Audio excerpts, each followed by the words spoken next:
Bonjour. Comme vous le savez, en relations internationales, la notion de puissance se mesure traditionnellement à la capacité d'un État à être écouté et à pouvoir faire valoir ses options sur la scène internationale.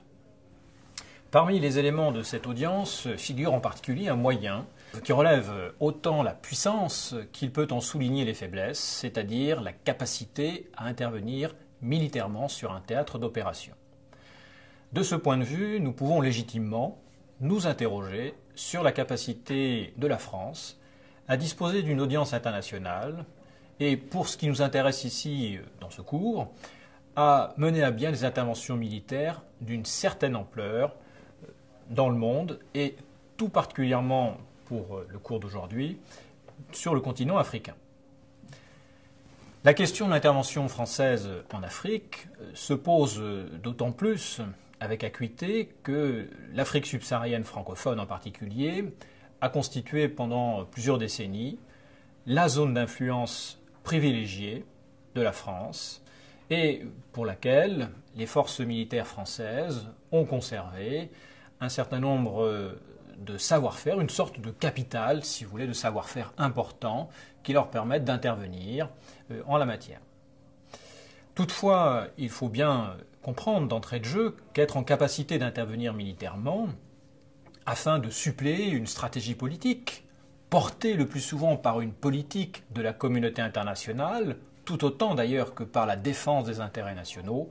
nécessite fatalement une évaluation la plus précise possible des coûts, une sorte de balance entre coûts et bénéfices, et cette évaluation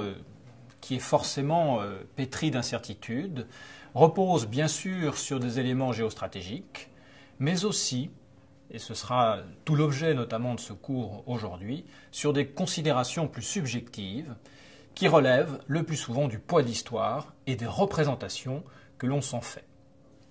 Donc je vous propose, à partir de l'exemple de la récente intervention militaire française au Mali, l'opération Serval à partir de janvier 2013, d'essayer de comprendre ce jeu complexe de risques qui comporte toujours une forte part d'incertitude que doivent résoudre les décideurs français en décidant ou non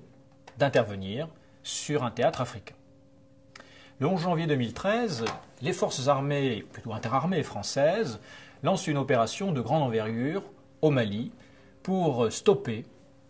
la progression des groupes islamistes radicaux et de leurs alliés touaregs indépendantistes. L'opération Serval était certes planifiée depuis des mois, mais son déclenchement éclair, surprend tout le monde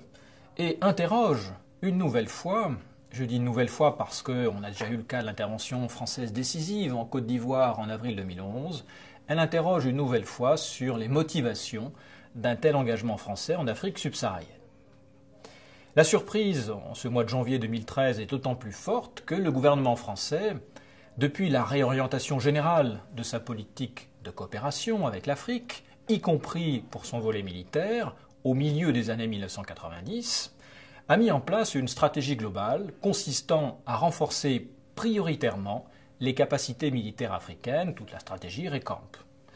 Renforcer prioritairement les capacités militaires africaines plutôt que de privilégier son rôle traditionnel de gendarme de l'Afrique.